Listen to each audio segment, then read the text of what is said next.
क्या रहे, संपन्न रहे। और जैसे ही जानते हैं बौद्ध धर्म भारत से नष्ट क्यों हुआ, क्यों नष्ट हुआ? कहते हैं कि बौद्ध धर्म में विकृति हो गई। बौद्ध के जो भिक्षु थे वो उसमें पंचमकार का उपयोग करने लगे। उसकी व्याख्या मैं करूंगा, पंचमकार की सही व्याख्या क्या है, क्योंकि मुझे उसके लिए कम से कम 2 घंटा चाहिए। पंचमकार क्या है, मोटे में समझें कि भिक्षु दुशील हो गए, उनका दुराचरण बढ़ गया, तीसरा सील खंडित होने लगा। अरे तो अन्य धर्मों में तो दुराचरण पहले भी था, आज भी है। हाँ, दासी देवदासी आप जानते ही है, मुझे ज्यादा कुछ बता नहीं। उनका धर्म तो नहीं नष्ट हुआ, बौद्ध धर्म नष्ट हो गया। ये मूल कारण नहीं। मूल कारण जब बौद्ध धर्म से थेरवाद महायान यहां तक ठीक रहा, उसके बाद वज्रयान, तंत्रयान, मंत्र, फिर जब सहज यान बना, सहज यान में जो 84 सिद्ध हुए, 84 सिद्ध ऐसे ही वैज्ञानिक हुए हैं, ऐसे ही वैज्ञानिक हुए। पूजा करने से क्या होता है? नतंग विमोक्षति पूजा स्तूप नाशनम। हाँ, तुम्हारे पूजा के स्थान को, स्तूप को, आदि को नष्ट भी किया जाए तो भी तुम्हें चिंता नहीं करना चाहिए। अरे बुद्ध मूर्ति में थोड़ी ना, बुद्ध स्तूप में थोड़ी नहीं, बुद्ध तुम्हारे नालंदा में थोड़ी ना, बुद्ध तो हृदय है। हृदयस्थे बुद्धम, ये उन्हीं के शब्द हैं, हृदयस्थे बुद्धम। बुद्ध तो कहाँ है? हृदय स्थल में है, तुम्हारी मूर्ति में, तुम्हारे विहार में, हाँ, तुम्हारे इसमें नहीं है। तो जिसने नालंदा तोड़ा, भाई तोड़ लो। नहीं तो 6-6 महीने कहते हैं कि लाइब्रेरी जलती रही, तो का सब मर गए थे, पानी नहीं डाल सकते थे, जला के चले गए। तो जला के खड़े थे 6 महीने कि नहीं, जब तक पूरा जल नहीं जाएगी लाइब्रेरी नालंदा की हम खड़े रहेंगे, ऐसा था क्या? नहीं ना, वो आग लगा के चले गए, तमाशा देख रहे, अरे जलने दो लाइब्रेरी, हम तो वैज्ञानिक आदमी हैं। लाइब्रेरी में नालंदा में थोड़ी ना भगवान बुद्ध है, मूर्ति में थोड़ी ना भगवान बुद्ध, जलने दो। बुद्ध तो हृदयस्थ थे। बुद्ध कहाँ है? हृदय में है। तो तुम्हारे अधिक वैज्ञानिक होने की वजह से बौद्ध धर्म नष्ट हुआ। बौद्ध धर्म की व्याख्या गड़बड़ होने लगी, इसलिए नष्ट हुआ। बोलिए भगवान बुद्ध की, भगवान बुद्ध की। अब बताता हूं, राजा मिलिंद के प्रश्न पे आता हूं, याद है? तो भंते नागसेन ने उत्तर दिया कि राजन, बुद्ध महापरिनिर्वाण प्राप्त कर चुके हैं, लेकिन फिर भी अगर कोई पूजा करता है तो पूजा अचूक एवं सार्थक सिद्ध होती है। कैसे कैसे सिद्ध होती है? कृपया उदाहरण देके बताएं। उदाहरण देके बताया भंते नागसेन ने। क्या बताया? राजन, जैसे यह महापृथ्वी है, धरती है, आपसे ही मैं पूछता हूं, अच्छा अभी कौन सी फसल का समय चल रहा है? धान ना? अभी क्या, कौन सी फसल बोई जाएगी? गेहूं बोई जाएगी ना?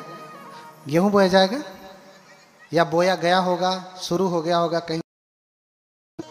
अच्छा, जब ये गेहूं का समय आया तो धरती ने, आपके खेत ने चिल्लाना शुरू कर दिया, अरे अनिल चंद्रा कब बोएगा? ऐसा कहा क्या? धरती कभी कहती है कि मुझ में बीज बोए जाएं? ध्यान से समझना तो समझ में आएगा बुद्ध की पूजा क्यों। धरती ने कभी कहा कि आओ मुझ में बीज बो? गेहूं का समय आ गया तो फोन किया था कि अरे ओदी खत्म होती है, कब बोईबे? जब सुखा जाए तब। ऐसा कहा क्या? नहीं कहा ना। और अच्छा 2 महीने पहले आप गेहूं लेकर के गए, चलो आज ही मैं बोऊंगा, तो खेत ने मना किया, अरे का तुम्हारा दिमाग खराब है, आज बोने आए हो, अभी समय नहीं है। ऐसा खेत ने कहा? तो क्या धरती कभी ये कहती है कि मुझ में बीज बोए जाएं? या कभी धरती ये कहती है कि मुझ में बीज ना बोए जाएं? नहीं। या कभी धरती ये भी कहती है कि तेरा खेत है, तेरा मन करे तो बो, मन करे तो मत बो? ऐसा भी कहती है क्या?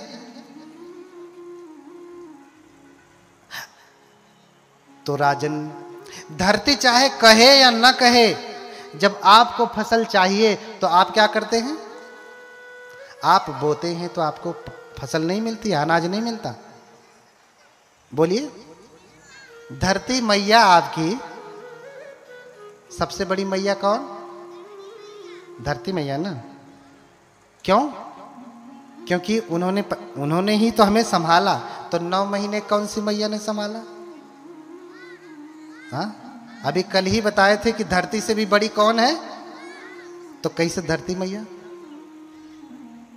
हाँ, धरती से भी बड़ी कौन सी मैया? हमारी मैया। कौन?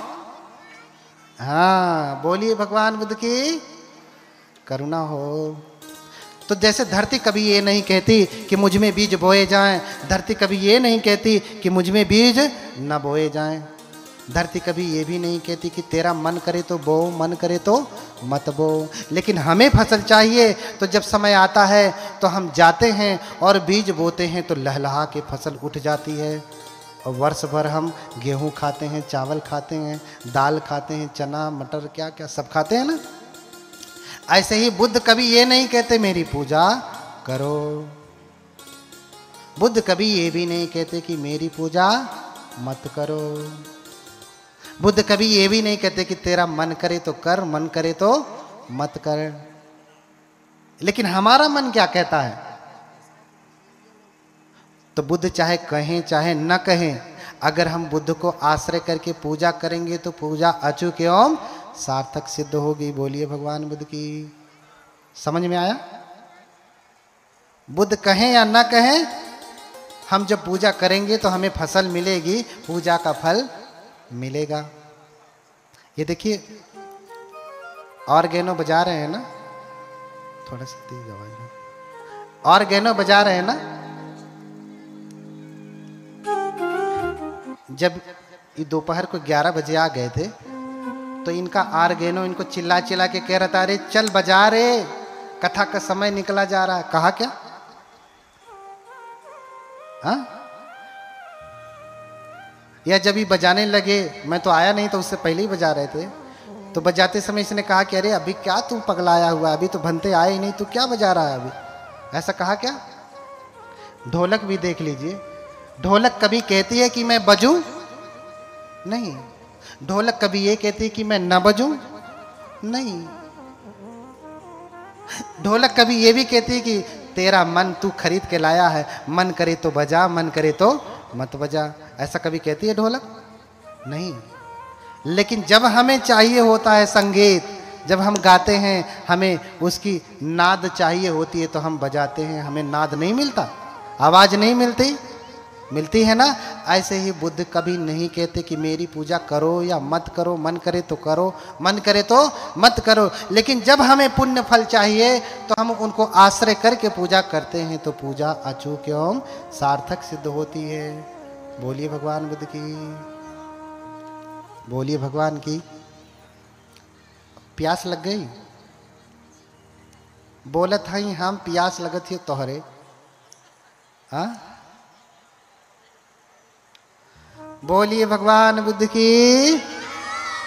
हाँ, तो इस प्रकार से 7, 8, 10 उदाहरण देकर के बनते नागसेन ने समझाया कि कैसे बुद्ध की पूजा अचूक एवं सार्थक सिद्ध होती है।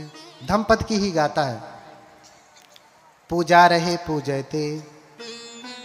ध्यान से समझिए, लोग कहते हैं कि हमारे बौद्ध धर्म में तो पूजा शब्द ही नहीं। कितनी बार पूजा शब्द का मैंने उपयोग किया पाली में, लिख लीजिए, ढूंढ लीजिएगा। सूत्र भी बता दे रहा हूं कि इस सूत्र में है। बुद्ध कहते हैं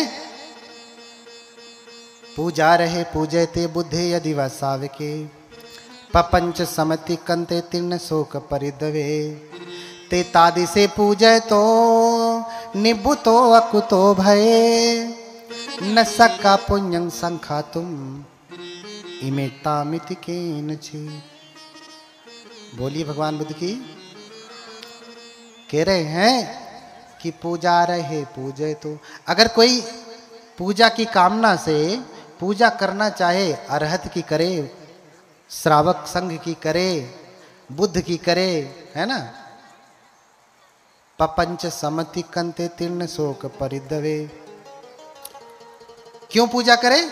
क्योंकि भगवान का जो श्रावक है, भगवान के जो श्रावक संघ हैं वो तीनों शोकों को नष्ट करने में लगे हुए हैं। राग द्वेष मोह रूपी शोक जो है, जो आर्य की भांति तीर्णंग शोकानंग, जो तीन शोक हैं वो आर्य की तरह से चुभते रहते हैं, उनको नष्ट करने में लगे हुए हैं।